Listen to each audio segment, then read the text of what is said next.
Welcome to the B.rad podcast. It's Brad Kearns. These are our sponsors. Male Optimization Formula with Organs. B.rad's Macadamia Masterpiece.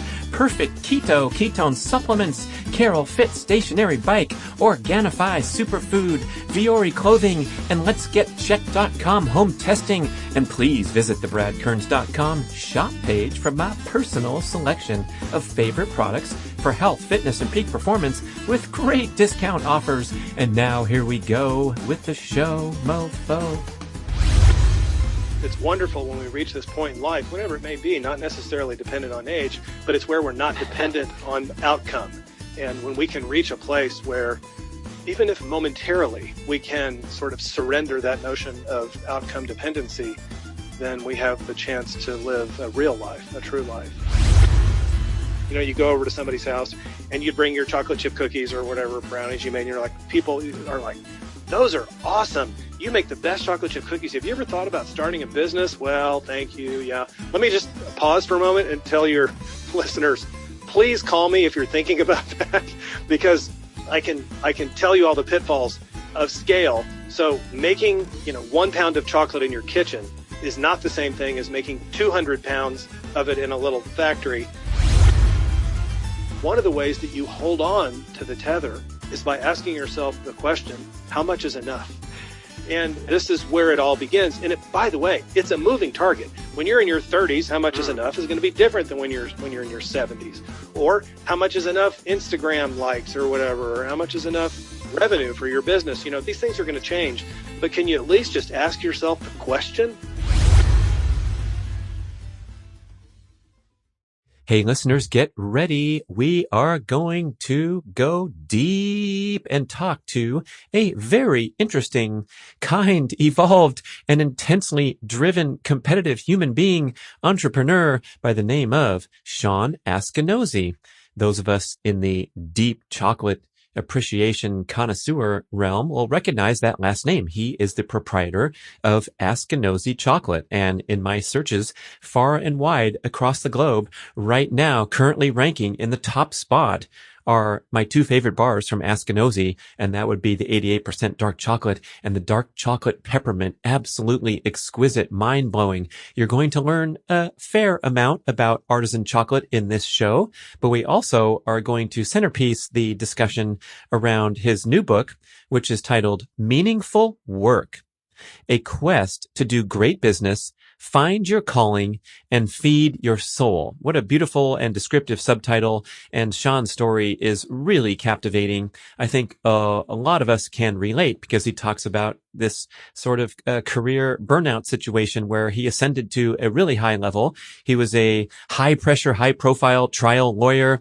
in Springfield, Missouri. Everything was going great. He was grooving. He won a big case. And then he sort of had that day of reckoning where he had to kind of question his life purpose, his direction, his destiny. And that led him to the crazy, ill-advised transition from the legal world to something he truly knew nothing about. You're going to be blown away about what a whim this was. But all of a sudden, here he is buying an old building, making a factory from scratch, learning how to make dark chocolate from scratch. And this was, about 15 years ago.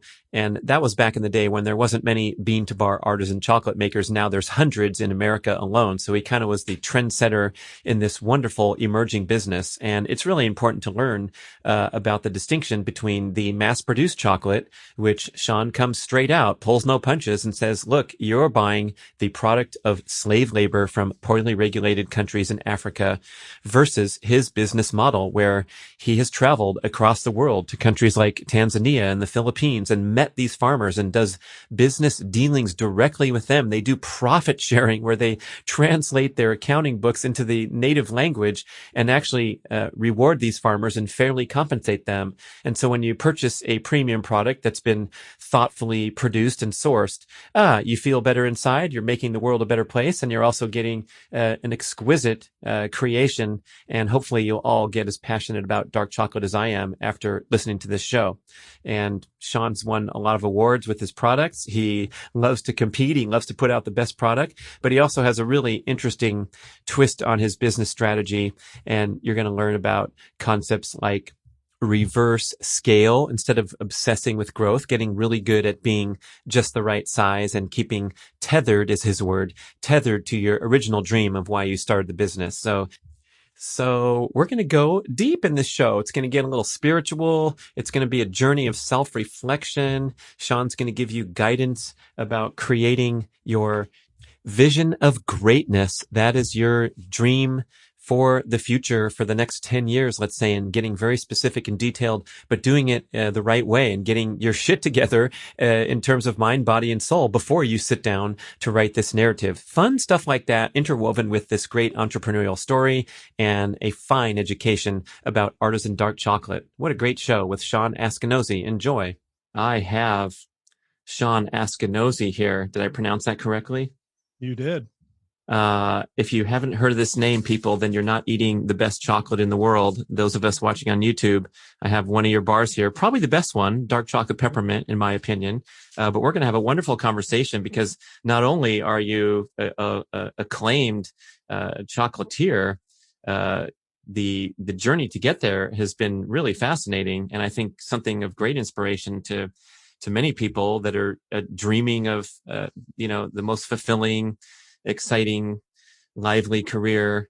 So we could start by mentioning your new book. The title is Meaningful Work, A Quest to Do Great Business, Find Your Calling, and Feed Your Soul. And boy, that ain't easy these days. So maybe you should just take us through it, Shawn. I can't wait to hear about this.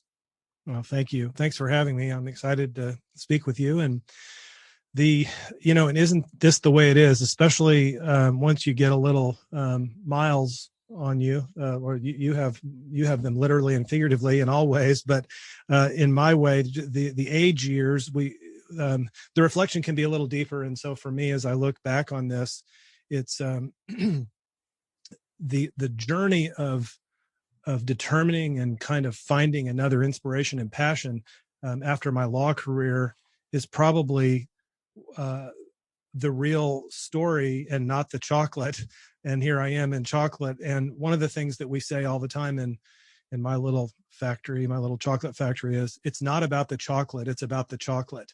And what I mean by that is, and hopefully we'll get a chance to talk about this, but it's not about the chocolate. It's about these malnourished kids in the Philippines and Tanzania that we're feeding sustainably every day. It's about the Chocolate University program where we engage local kids in Springfield, Missouri in our business and teach them about business and teach them that there's a world beyond Springfield and how we profit share with farmers. And that has nothing to do with chocolate. But on the other hand, we face immense competition these days. When I started, there were only 3 people starting about the same time, and it's everything about the chocolate. And I want to win awards internationally. I want to make the best tasting chocolate we can, and so it's both. It's totally about the chocolate, and it's totally not about the chocolate. And the crazy thing about it is, this path to get there took me almost 5 years, and I wasn't fortunate enough to have a trust fund or something like that where I could sit around while I was facing this daunting challenge. I was a criminal defense lawyer, and I did that for almost 20 years, including the time while I was searching for this next inspiration. And my specialty area was the defense of murder cases and very serious felonies. And that kind of work is not the kind of work that you can just phone in. And you really need to be engaged because there's so much at stake. And I didn't know anything else. I knew nothing else besides the courtroom. I didn't have any hobbies or anything. So I embarked on this very circuitous path to find my inspiration or passion. Well, were you at least a consumer? Did you have that going for you? A chocolate eater? Not really. I tell you what, my wife and I, we love to go to New Mexico, and we've been going there for many years. We love the high desert. And so there was a restaurant there in Santa Fe that made chocolate desserts, and that chef kind of inspired me to make this chocolate dessert, chocolate budino, kind of an Italian chocolate pudding. That was really my first encounter. And at the same time, I had developed a hobby, which was grilling. I bought a big green egg and then another one to just learn how to cook ribs and hamburgers and stuff like that. And then I started baking. And then I started making chocolate desserts. But I really, during that time or before then, I didn't really have any discerning tastes for chocolate I ate a lot of sugar, donuts and stuff like that. Especially in the courtroom, preparing. Yeah. Yeah. I understand that criminal defense work is a high burnout position with all that stress involved. And I suppose you got to that point in your career where first you were pursuing hobbies, and then maybe the hobbies picked up more steam than your passion for banging it out in the courtroom or something.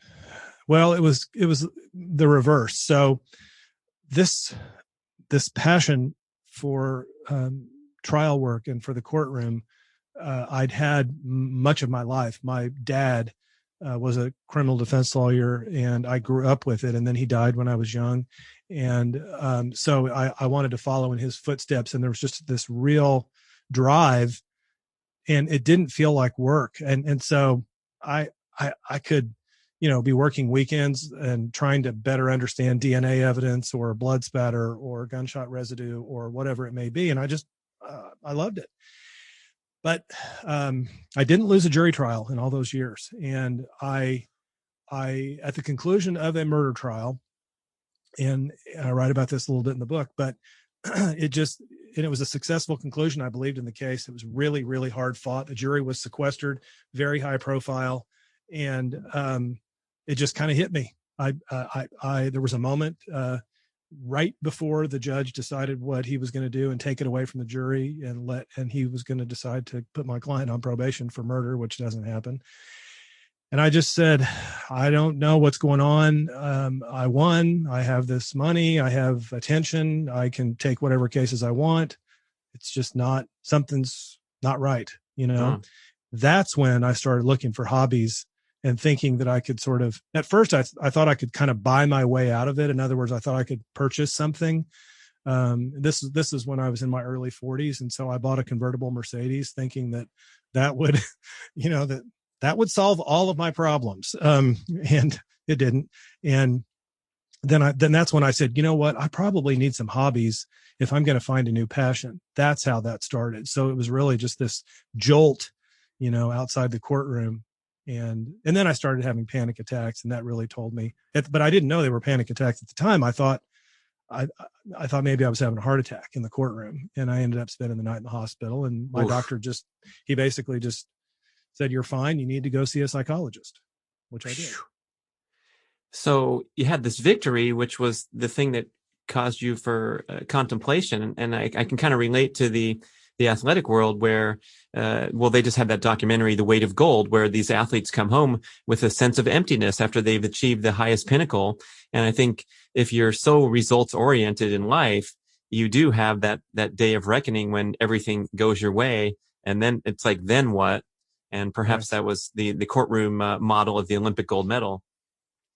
Right. And I know you write about this a lot, and I've seen this a lot on your website. And it's wonderful when we reach this point in life, whenever it may be, not necessarily dependent on age, but it's where we're not dependent on outcome. And when we can reach a place where even if momentarily we can sort of surrender that notion of outcome dependency, then we have the chance to live a real life, a true life. And so, yeah, I think that's part of it. Even though while I was doing it and while I was loving it, the outcome, I wanted to win, but it wasn't all about the winning. I enjoyed the minutia of it. I enjoyed preparing for cross-examination. It was work and it was hard. And I think many of your listeners, viewers can relate to it. And when you think that you're in what you want to do for so long, and then it slips away from you, that can be a very, it can be a really uncomfortable feeling, especially if you've sort of deepened this skill set and your talents to do this, and you're at the top of your game. By all observations, you should be, totally happy. And yeah, what's your problem, man? Yeah, exactly. Yeah. And so then when that's taken away from you, then you end up, many people can, I think, end up like me. I was depressed. I had anxiety, and I couldn't figure a way out. And So I ended up, taking some antidepressants to try to help me, which I needed. And it was tough, really tough. Yeah, I wonder if it's sort of a necessary, almost a necessary part of the story. In other words, you pushed yourself so hard, you rose to such a high level in one of the most demanding careers you could imagine, and the high heights that you reach are maybe going to predict, a more turmoil and more self-reckoning than someone who's delivering mail for 27 years and has got their route dialed in. So the highs and the lows are muted because the stakes are lower, just like you described when you go into a courtroom, and the adrenaline and the preparation. It's just, it can't lead to a puffy cloud in the sky or, a horseback ride in New Mexico and then everything's fine. You go back to the next case. It feels like that to me. Right. And again, something else that you write about and talk about is this idea, and I think you write that this is true in your life, that our greatest strength is often our greatest weakness. And we find our greatest strength will sort of it'll be working for us for all this time. And then it turns around. And then it faces us, like this monster that just turns around and faces it. And you're like, wait, but you were helping me. You're on my team. You were my greatest strength. For me, that was, I could outwork my opponents. I wasn't smarter than prosecutors and all the lawyers and teams of government lawyers they had. I definitely wasn't smarter, but I could work harder, and I could uncover every stone that needed to be uncovered. I always knew the answer of everything that was going to happen in the courtroom. And so I had this sheer drive to research, to talk to witnesses, to understand, and to just dig and dig and dig and dig and dig and dig. And so when I thought, well, I need to find my next inspiration and passion, that I would deploy those same skills of digging, researching, talking, investigating, finding the answers, because I am a hard charging, driven person. And that has worked for me all these years. And that wasn't working. And that failure, in quotes, then became a driver of my despair, because as this monster turned around on me, my greatest strength, it beat me. It beat me into submission, essentially. Whew. You mentioned something about the case, and might be a taboo question to ask, like asking a race car driver, tell me about your recent crashes. I did ask a race car driver that once, and he stared me down like the death stare of all time. But I think the casual observer thinking of a criminal defense lawyer, and we see the sensationalization of the law and crime on TV, both in drama and in real life. And, our reference point is the OJ trial, how his hotshot lawyers did such an exceptional job and destroyed the pathetic prosecution. And now this guy's walking free. And you said, I believed in this case.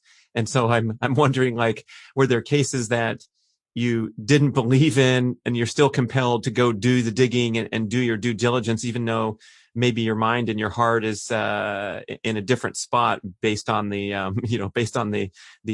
accused crime and so forth? And how do you reconcile that? The short answer is yes, I did do that. But I will say, fortunately, over my 20-year career, and there are many public defenders out there who don't have the luxury that I have. I could pick and choose.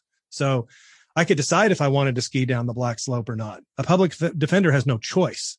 And so but yes, there were times that I was retained in cases that I knew the person was completely guilty of the crime charged, but I was fortunate enough to not have to take those to a jury. So in other words, I wasn't put in this untenable position of balancing the ethical principles of my profession against this obligation to do everything I could within the moral and ethical bounds of the law to achieve this person's freedom. So in other words, I didn't have to lie to a jury or a judge, and I wasn't going to do that. I wasn't going to put myself in that position. And so what I would do in cases, and often these weren't, this might be like an assault case, or it might be a really serious drug case, where in that instance, what I would do is I would focus on my obligation under the Constitution. That is, is there a challenge that I can make that is a procedural challenge, but important? For example, did the law enforcement officers violate this person's Fourth Amendment rights, and did they enter their home with an illegal search warrant? And I can challenge that and then have evidence excluded. And if the result is that the person's case is dismissed, then so be it.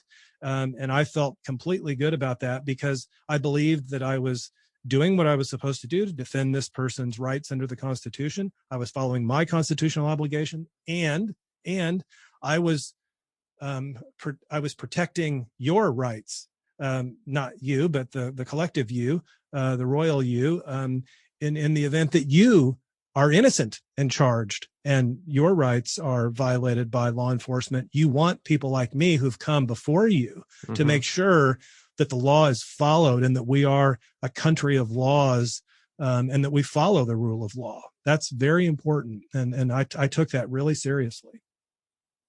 Yes, very well said. Wow. I mean, go to some other country if you want the vigilante style, put some guy away and throw the book away because our emotions get involved. And that's a really important point, that you're just moving the story forward, and also that we have checks and balances here, because Thomas Jefferson and the rest of them thought that might be better than just having the king decide to hang somebody. Well, and layer on top of this, almost from the very beginning of my career, I started receiving death threats. So all throughout that 20 years that I described to you, on and off, there were times in which people threatened to kill me or my family. And toward the end of my career, it was more often than not law enforcement people who were threatening to kill me. And that, it didn't bother me. I tried to accommodate for that. I took it very seriously. But it wasn't the thing that sort of drove me out of the law, those death threats. I mean, I guess the sort of combined effect of that, along with everything else, just put me in a place where I was like, okay, I've done this for 20 years and this is enough. Now I need something else. Wow. So when the chocolate is melting on your palate, it has a better taste. Oh my goodness, Shawn. Yeah. What a tee up. But we will get into the lovely world of chocolate. And I guess you could call this a turning point, where you're getting into your hobbies now, reflecting on your career direction. But to take that huge step, I remember reading the place where I think you decided to get into chocolate, and then the next mission was to learn about how to do it. Or you bought the factory, and then you said, "Hey, let's learn how to make the chocolate," in sort of a reverse order there. Yeah, let's hear about build your parachute now. Yeah, build your parachute on the way down. That which is the true entrepreneur style, there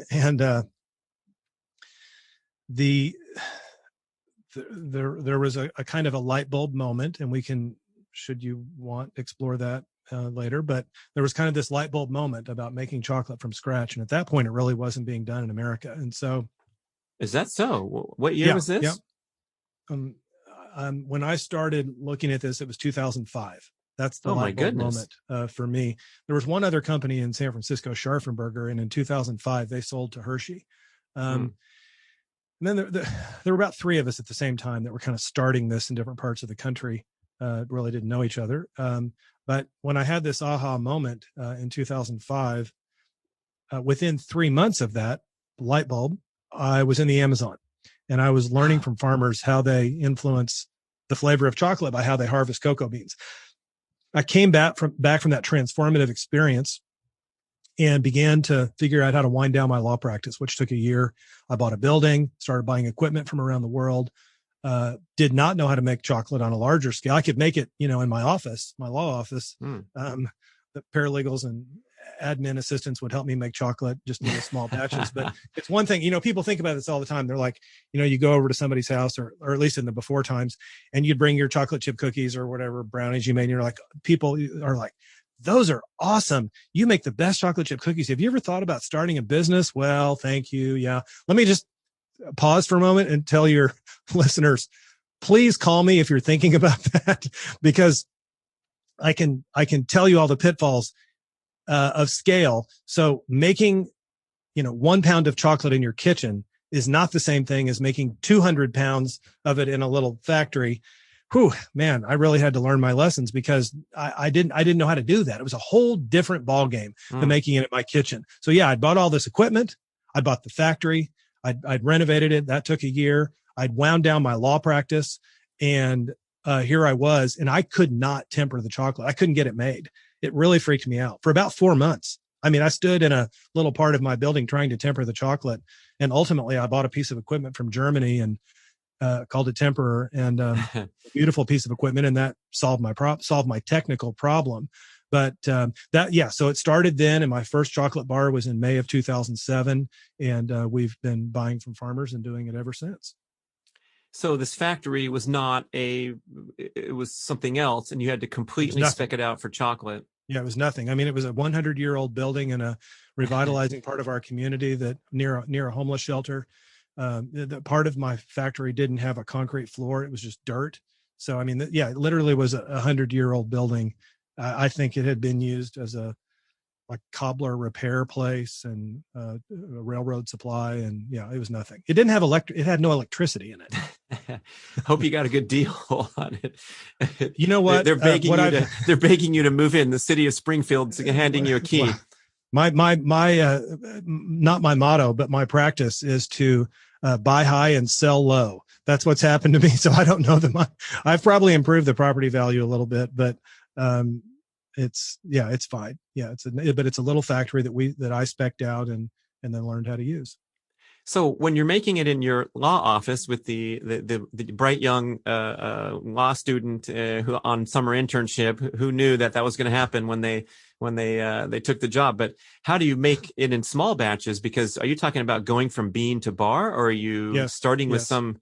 I didn't know you could do that without the fancy machinery. No, you can do it. You can, in fact, now, which I didn't have the access to, but now you can buy like a kit almost online and buy the grinders. And I bought a grinder from India, a really small tabletop grinder to grind the beans. Wow. And then I used a popcorn popper to roast my cocoa beans. And then I bought a little juicer to turn it in, and then I just tempered it myself. Anyone can temper chocolate in their kitchen. It's really hard to do, but you can do it. Describe what that is, tempering, and then describe it on the bigger scale. Well, the idea of temper is to bind cocoa butter molecules to cocoa molecules. So a cocoa bean itself, just a cocoa bean that looks like an almond, is about 47 to 52% fat. And that fat is cocoa butter. And so what you want to do when tempering the chocolate, after the beans have been ground up and it's in a paste in a kind of liquid form, what you want to do is you want to reconstitute that so it will be firm and hard. The chocolate will snap. It'll have a shiny appearance. So it'd be like tempering steel, tempering glass. And this idea is binding these molecules together so that they will adhere to each other and form a chocolate bar that won't just bend and melt, and it'll look pretty. And you can do this on the stove some people can do it by using emulsifiers that kind of cheat the process. I didn't want to do that. I wanted to use nothing. I wanted no additional ingredient. I wanted to be able to do it all on my own. But the problem is what you're doing is you're raising the temperature of this chocolate. So imagine it's on your stove and you're stirring it to make sure it won't burn, or you do it in a double boiler. And you're raising the temperature to a melting point of about 120 degrees Fahrenheit. Then what you're doing is you're cooling the chocolate down just above the point where it's going to solidify. Then you're stirring, and then you raise it up just a little bit, but not to the melting point. You pour it out in a mold, and you're good. But what is challenging, as I said, is without an emulsifier, it's really hard. I could do it in my kitchen. There are other ways of doing it. You've maybe been on vacation and seen like candy shops where people are doing this on a marble slate. They're cooling the chocolate down by doing this. But the problem is that what we found when I had all the equipment that I thought I needed, and a lot of this came from South America, and I was trying to do it at 250 kilos at a time. So I said 200 pounds. Really, it's more like 500 pounds.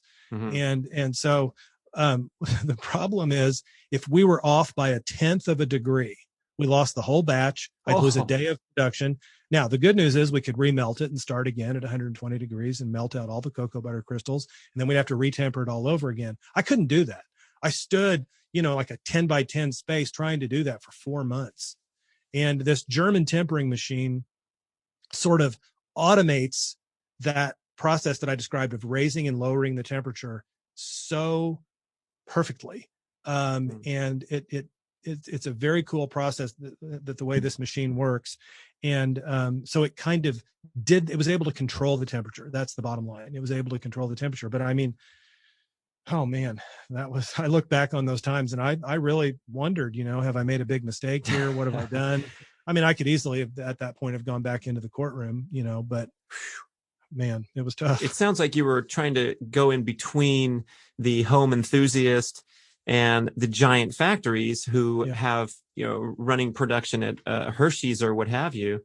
Mm-hmm. And now maybe people have kind of leveraged your initial struggles, because it seems like a common product on the market now, where we have these artisan chocolate that's made from small batches and so forth.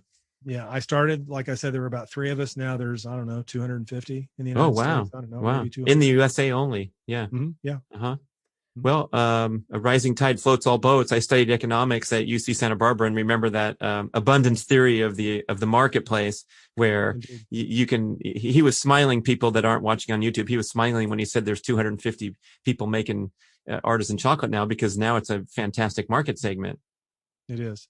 And that's great, because in the very beginning, I was calling stores and fill in the blank city and saying, hey, we have this bean to bar chocolate. And I'm talking really nice specialty food stores. They're like, what? What's that? What? But now it's, oh, sure. Yeah. Well, let us try. And the cool thing about is, we've done this year after year after year after year. It's 14 years now almost. And so that's one of the things I'm most proud of, is the consistency with which our chocolate has been received. We continue to win awards even with all of the competition, and I'm really, really proud of that.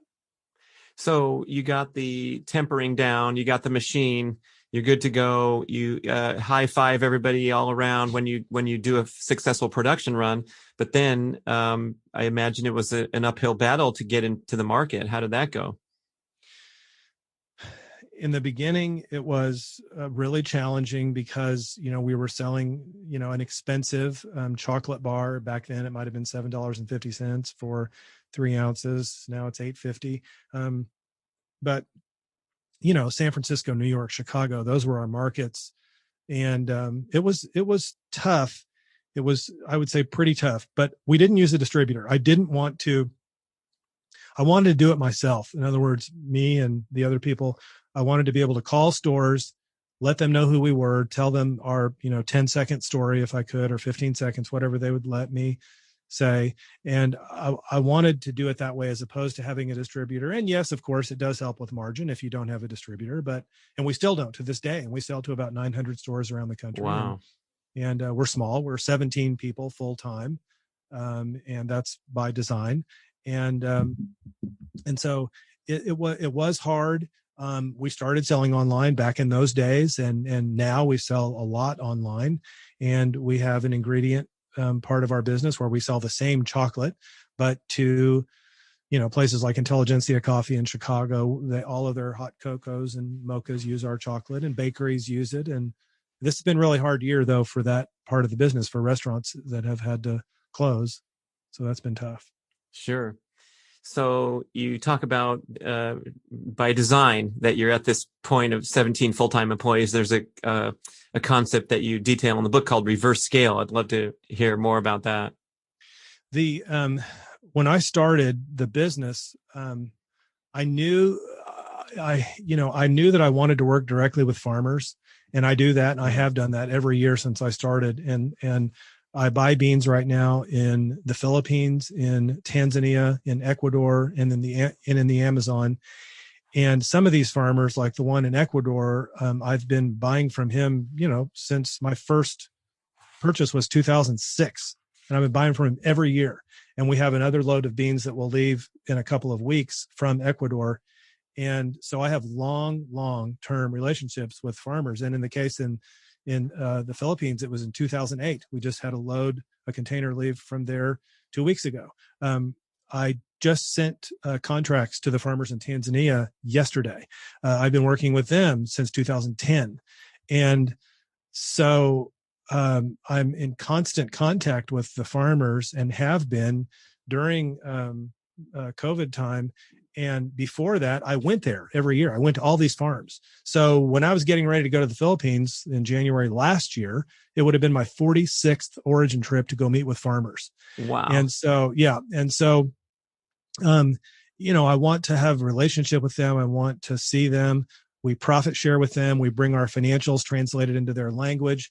Every other year, we have a program called Chocolate University where we take local high school students to meet cocoa farmers. We've been doing that since 2010.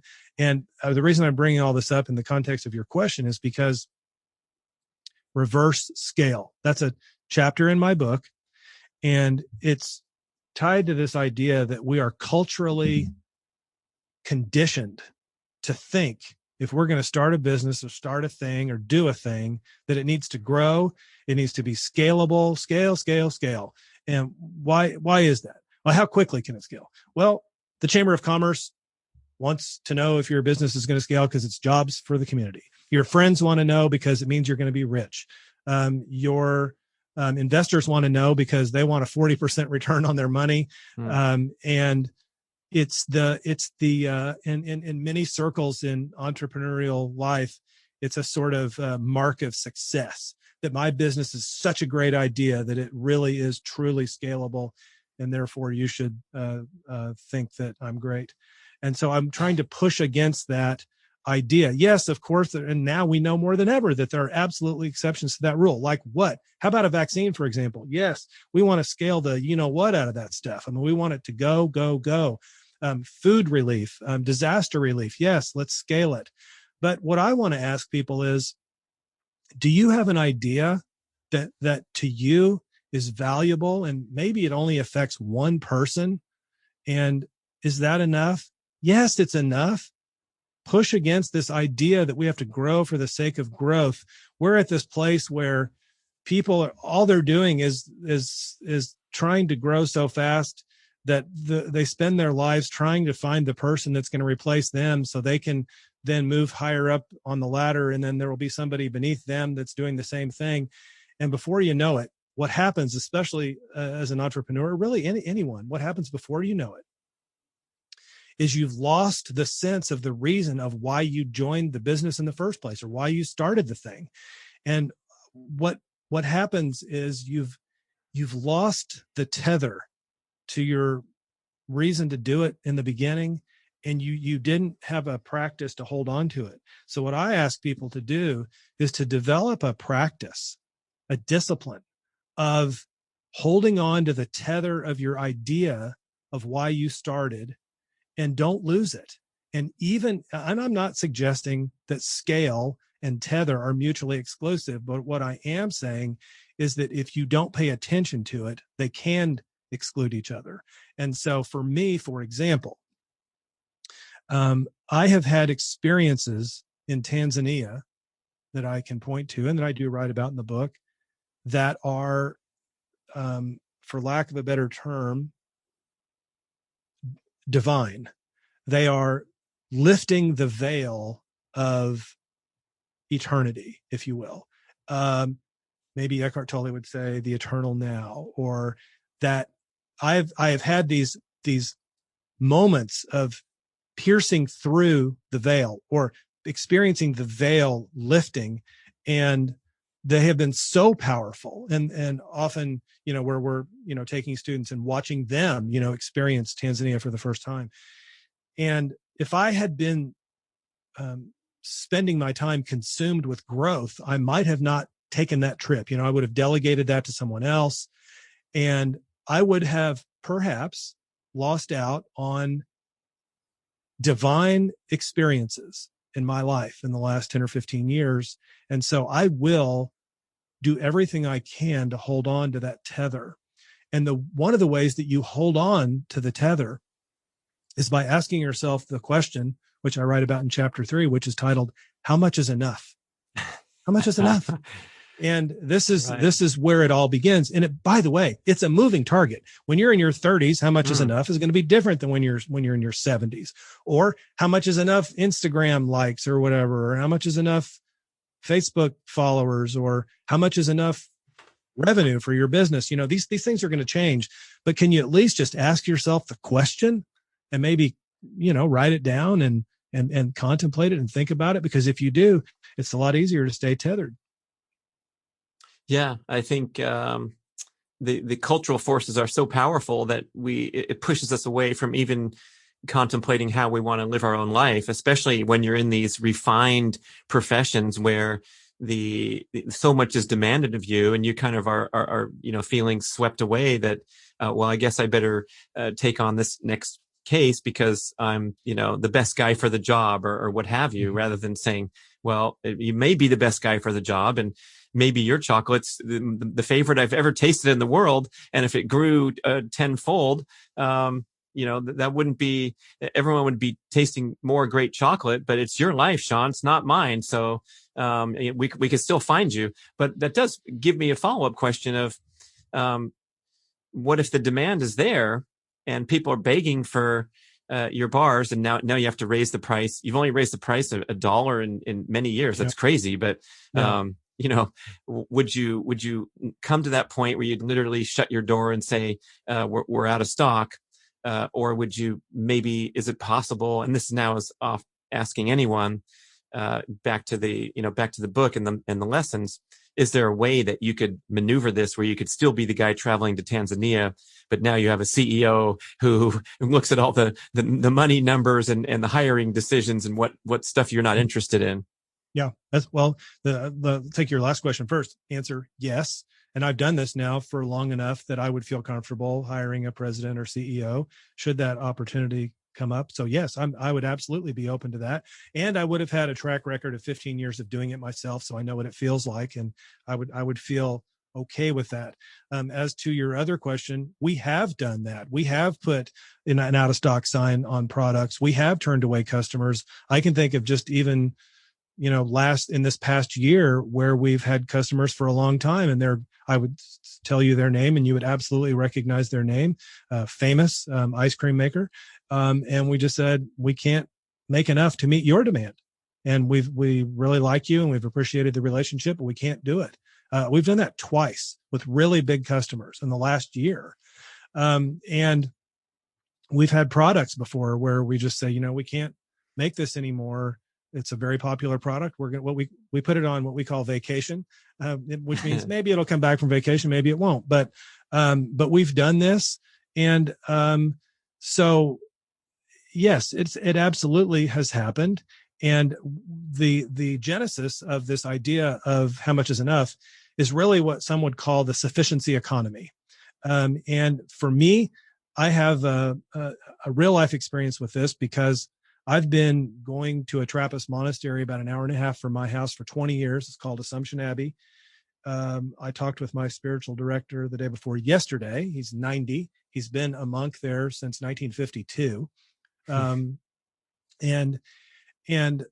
they make fruitcakes, and they make enough fruitcakes. They don't make more than they need, and they make enough to so that the monastery will it will be sufficient. So they'll have enough revenue to, you know, keep the lights on and feed the priests and brothers.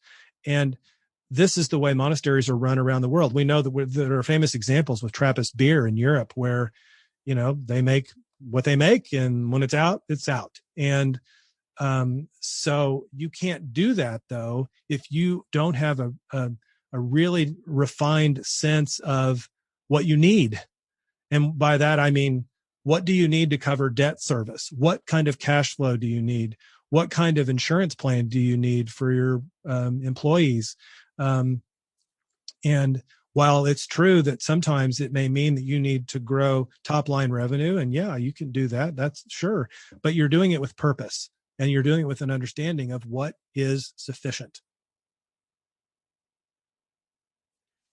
And if someone's kind of lighting up in consideration of this message, what are some steps they can take? Might be extricating from the career that's causing disillusionment and burnout. But even if they're on a good path, what tools can we use to kind of keep that tether, I guess? Well, I guess one of the first things that you could do is you could, first, do you have partners in this business? Then I would obviously encourage a really open discussion with your partners. And, or are you in this business alone? And you talk to your family, talk to your spouse, talk to your partner, to your significant other, and express this idea of wanting to at least ask these questions.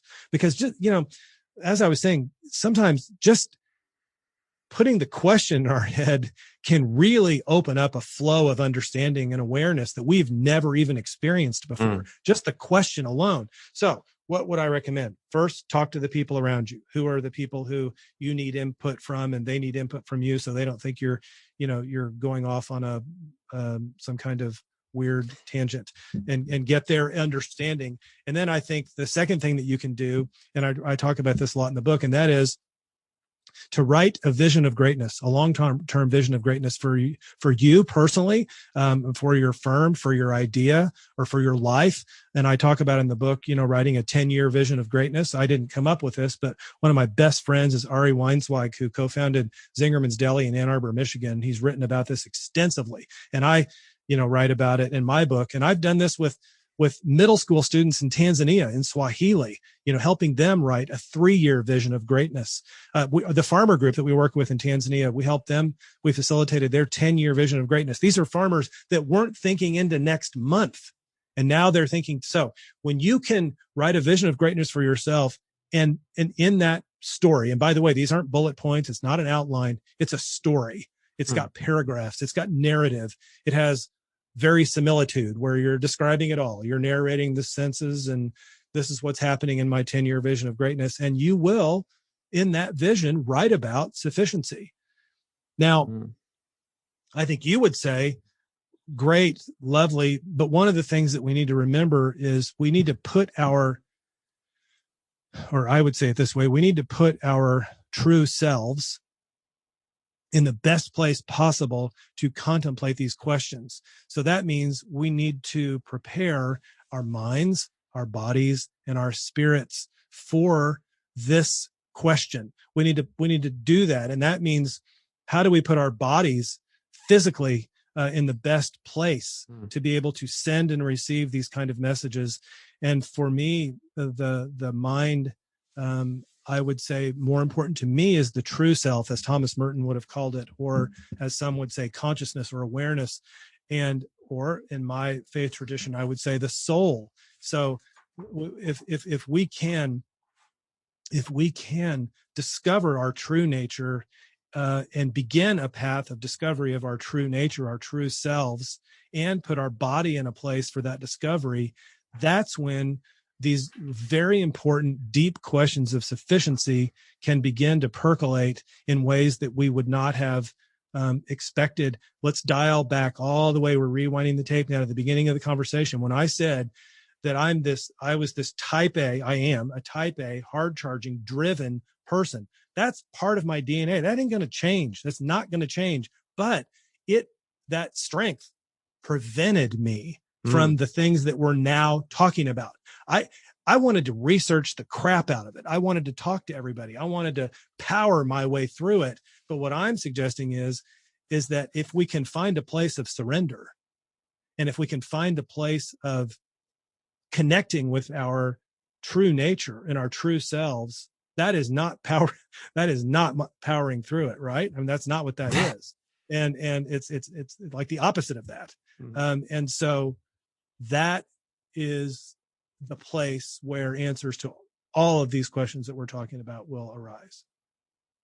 Wow, that's a nice kind of spin on the popular message now about the manifesting, and you make your vision board, and you do all these great things. And I'm really enjoying being more open to this idea that you can visualize your future. But I like how you put it in that context, is you got to get your shit together first, man, before you make your vision board. Otherwise, your mind's going to be clouded with delusions, and you're going to have private jets and Ferraris on there instead of, going into a schoolhouse in Tanzania and getting them to do a 3-year vision, especially the body part. And that really appeals to me as a lifelong, fitness is the centerpiece of my life. And it's like, boy, if we can work on that real life stuff before we sit down and prepare a vision of greatness, that sounds like a great plan. Well, and you find, I would be willing to bet money that you find this in your work, where people come to you, they know of your work. This happens with me, and they're like, okay, tell me what I need to do to get to my next job. I need to find another job. I'm not happy in my job. I hate it. It makes me sick. I just need to find another job that I like. What do I do? Well, okay, you can find another job, find another partner, find another city. Yes. But you're going to be right back where you started from. So let's just do the work now. let's roll up our sleeves. Let's just do the work. I mean, I'm not a coach, but I'm saying, but it's that's what we do. We need, if we can step back, really the discipline begins with beginning. It begins with, are we willing to do the work? Are we willing to, and I don't use this term lightly, are we willing to encounter pain? And the pain can be physical. It can also be, and oftentimes is, it's spiritual, and it's emotional, and it's real. And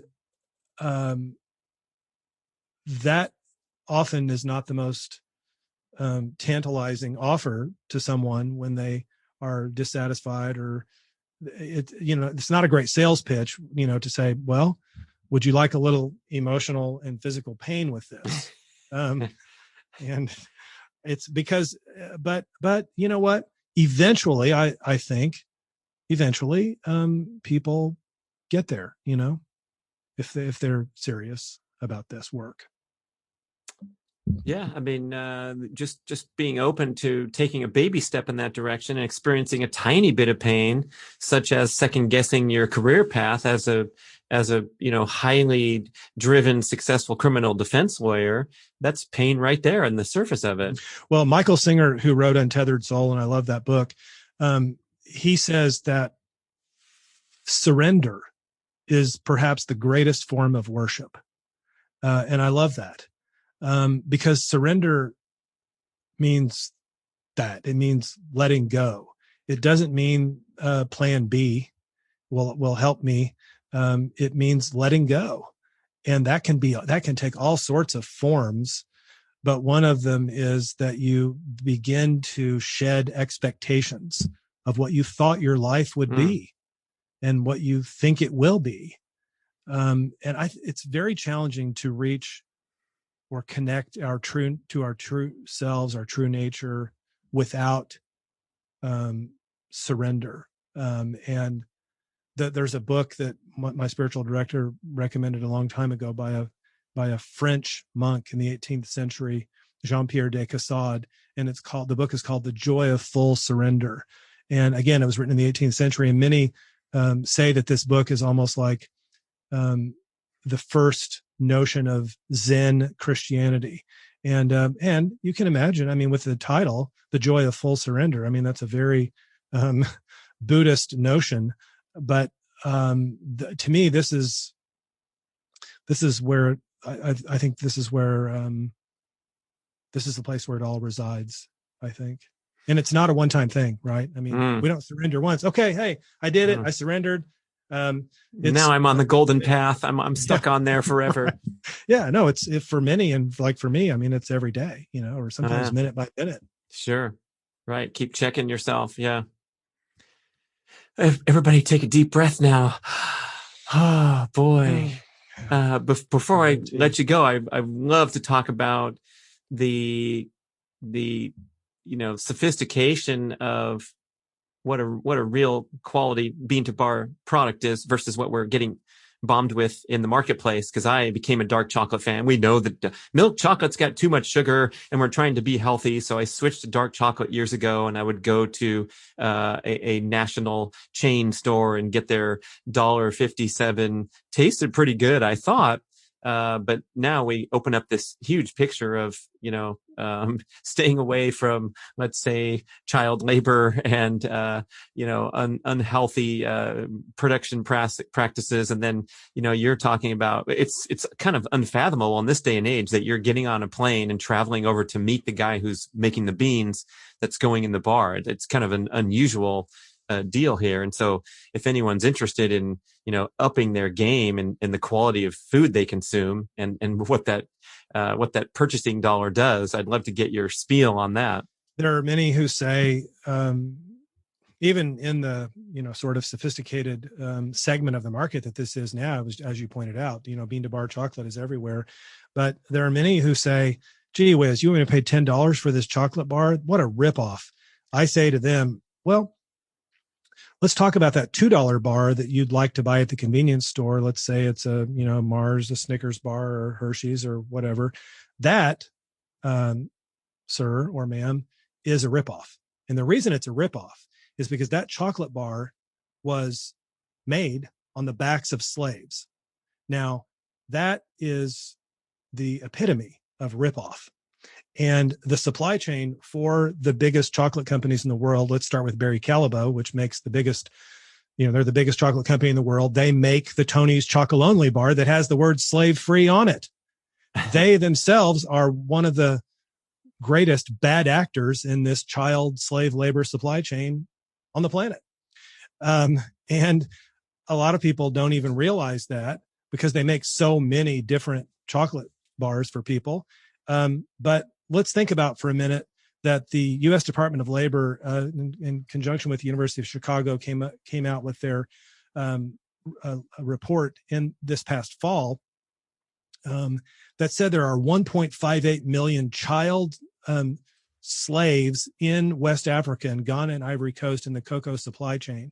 And there are many people who are in conditions of forced labor in addition to those children. And when you consider the fact that based on the price of cocoa beans that those farmers are getting, and the middlemen and women that siphon off the many layers of profit for them in this corrupt supply chain, those farmers in West Africa are making under $1.25 a day. That's right, $1.25 a day, which is below the United Nations definition of extreme poverty. So that is de facto slavery. When I am a business person and you are a slave when you are working for $1.25 a day, that's slavery. That's modern day de facto slavery. And so, of course, they can put a $2 chocolate bar on the counter at the convenience store where you get your gas. Yes, they can. They do it on the backs of slaves.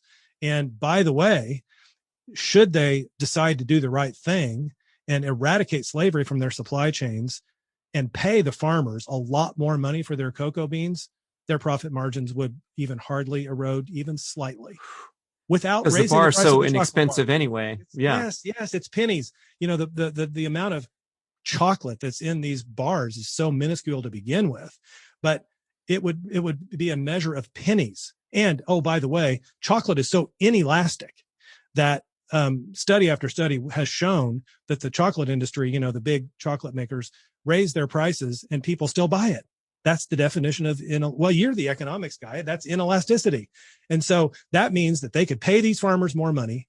They could make sure these farmers aren't living in extreme poverty. And they could, if needed, slightly raise the price, and shareholder value would not decline one single scintilla. None. Zero. Right. Sorry, I get kind of excited about this. Most of the price point is going to pay the athlete for the endorsement and the commercials and the billboards. Thank you. Not the chocolate. Right. Or the sugar. And the sugar. There's more sugar in it. There's way more sugar in it than anything else.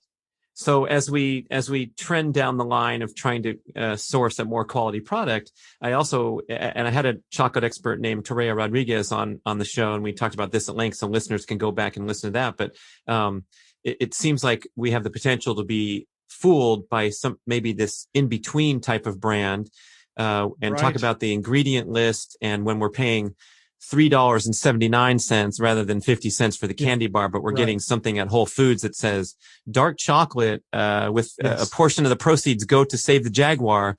How does that look, man?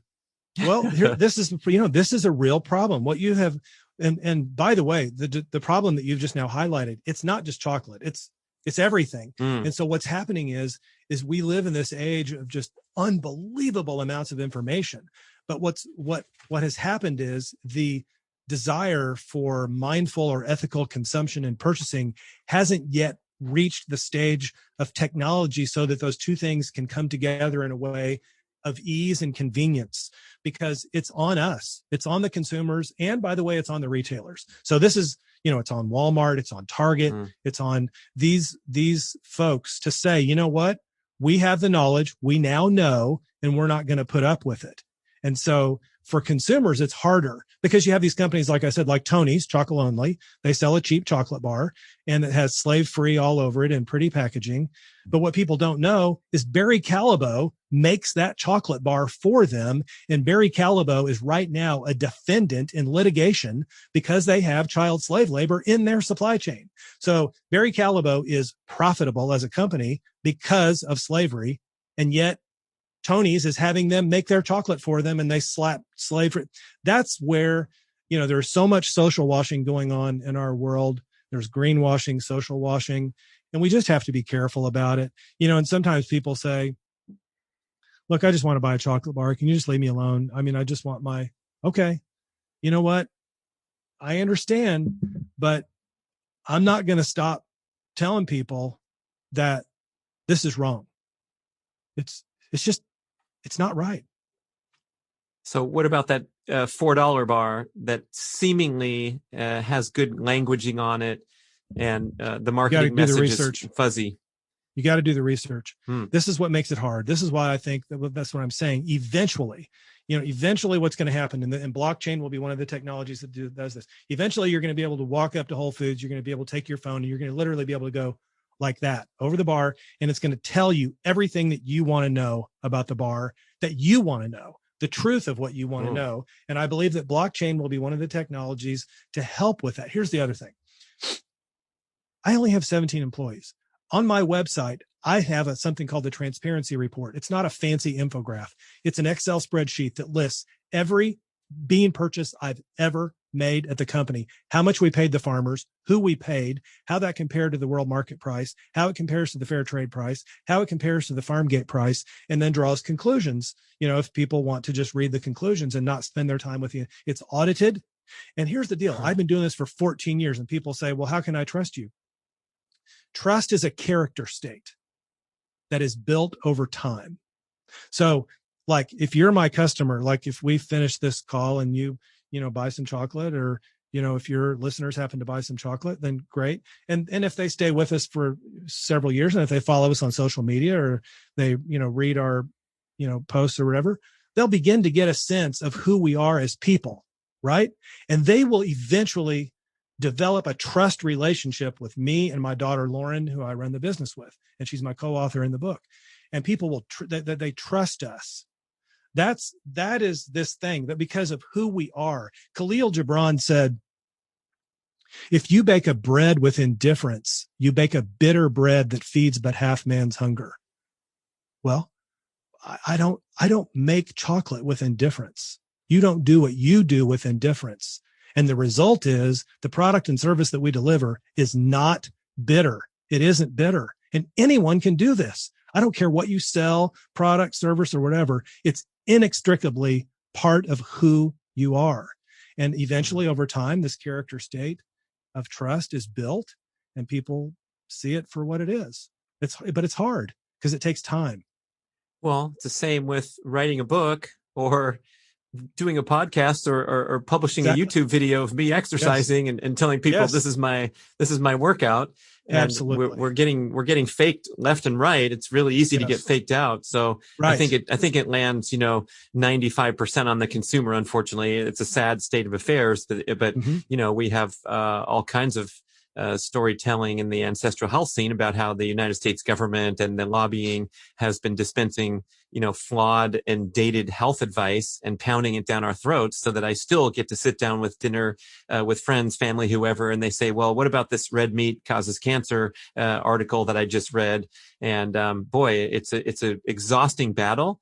But I love your passion coming out where, look, I asked you a question. I gave you a chance, man, and you pounced. Yeah. So listen up, people. This is serious stuff. So when we want to clean up our act in this sense as a consumer, is there some type of, guidelines? Like, can we look for the bean to bar designation, or what's it called? The fair trade has a special stamp that goes on a label. Yeah, I don't believe in fair trade. I don't believe in fair trade cocoa, not in fair trade cocoa, because the farmers don't get the money. The farmers don't get that premium that you're paying. They do not get it. This is for listeners. This is a movement, or a nonprofit organization where you see this designation on a product, not just a bar. But coffee. You're not. I don't know anything about coffee. Yeah. Just but you're not a big fan. No, the reason is because, well, it was great in the beginning, but often, as is often the case with, so it did wonderful things, socially, economically, environmentally. But the problem is it became a victim of its own good marketing. And so people are pushing their cart down the Whole Foods aisle and they're in the chocolate and they're like, oh, fair trade chocolate. And that's a little bit more expensive. But, I get some warm and fuzzies when I buy that because I know I'm helping the farmers out. Okay, I'll buy it. The problem is study after study after study show that the farmers who harvested and grew those beans don't get the money. They don't get the premium. And so it's siphoned off in all layers of the supply chain between me buying it and the farmers who grew it. So exporters and processors and all these people. And so I can't say that for coffee because I don't know. I know about chocolate. And so if the people who are paying a premium for these cocoa beans, which there is a fair trade premium, it's just not enough. And the farmers don't get it. But I interrupted you, and I know I get kind of wound up. I get kind of excited about this but there is, like slavefree.org, slavefreechocolate.org is a nice website where people can go and see. And again, there are many bean to bar chocolate makers, like my friends at Dandelion in San Francisco. They're great. And French Broad Chocolates in North Carolina. And yeah, there are a number of bean to bar chocolate makers, and most all of them are reputable, fine folks who are buying their beans, if not directly from farmers, then from people who are buying them directly from farmers that are trustworthy. I was a party in the Supreme Court litigation recently before the U.S. Supreme Court on child slave labor. There were 17 small chocolate makers that joined as what's called amicus curiae parties in this litigation. The Supreme Court should come out with a decision any day now. But, you can Google Supreme Court Nestle and find those 17 chocolate makers that are with me. And I believe they're people who are of character and who do the right thing. And with some searching and just developing some relationships with small businesses like mine, it can happen. And, these things, like you said, if you have people who follow what you do and who have been watching you and listening to you and taking your advice for years. And if Brad says, hey, I think you should eat this thing, this is good for you, or take this supplement, or do this exercise, yes, or that. It's a way, it's a trust relationship. People are going to say, I don't need to do a jillion hours of research because I've developed a trust relationship with Brad, and he says this is a good thing to do, so I'm going to do it. And then if people buy from me or from Dandelion or French Broad or others, they're like, okay, I develop a trust relationship with them and others over years, and I can count on their quality. I can count on their ethics, and we'll, see how it goes. It, as you say, though, it does put more on the consumer, but we're in that age. It's on us. Well, we have no will for ignorance anymore. We can't plead ignorant. We also have a browser now. Yes. This is not 2005 where I got to wait on hold to call Springfield, Missouri. I'm paying a toll charge for my phone call to talk to these chocolate guys and see if they're legit. Now, do you extend this into a variety of directions in your life? Like, are you wearing Nike shoes that were maybe sourced from slave labor? Are you cleaning up in every possible direction? How does that go for you? Well, the answer is I'm doing what I can. So, my jeans are from Everlane, and they have, No joke, I, people. I was I'm, just teeing him up. We'll see where it goes. But yeah, he's got the well, right well, genes. I like that. well, and there's a documentary that came out about 4 or 5 years ago called True Cost, and it's about the fashion industry and what's happened in the fashion industry and the children in Bangladesh that are, working to make our clothes. And the answer is that I'm aspirational in that sense. So I'm not going to sit here and tell you that I am beyond reproach in other aspects, but I'm trying. So I do, with the coffee I drink is Intelligentsia. I know where they get it, and I really only drink Intelligentsia coffee right now.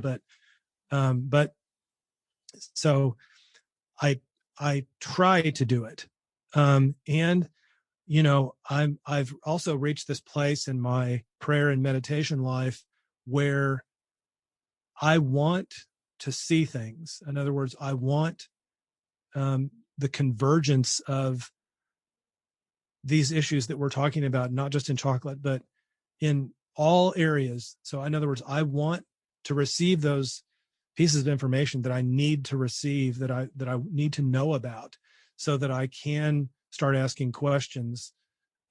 Meaning, can I have openness so that I'm not rigid or stuck in something that I buy? Am I willing to give it up? Am I willing to look at something else? What do I need to know? What social, political, environmental, economic issues do I need to know about that I don't know about? And I would pray that they enter my life so I can be challenged by them. And so it's aspirational for me. It's not perfect. Open mindset. I love it. Ready for the next thing. Yeah. Shawn Askinosie, thanks for joining us. We hit it hard, man. That was wild times. People, go get his book, Meaningful Work, A Quest to Do Great Business, Find Your Calling and Feed Your Soul. And tell us where else we can connect with you.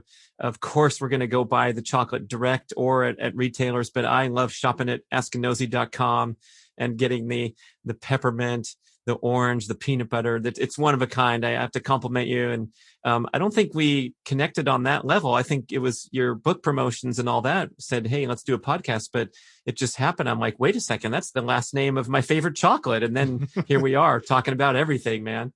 Well, I'm grateful. And you said it, askinosie.com is probably the best place, and on social media. And but I'm so grateful to have had this opportunity to speak with you today. Shawn Askinosie, that's a wrap. Da, da, da, da, da, da.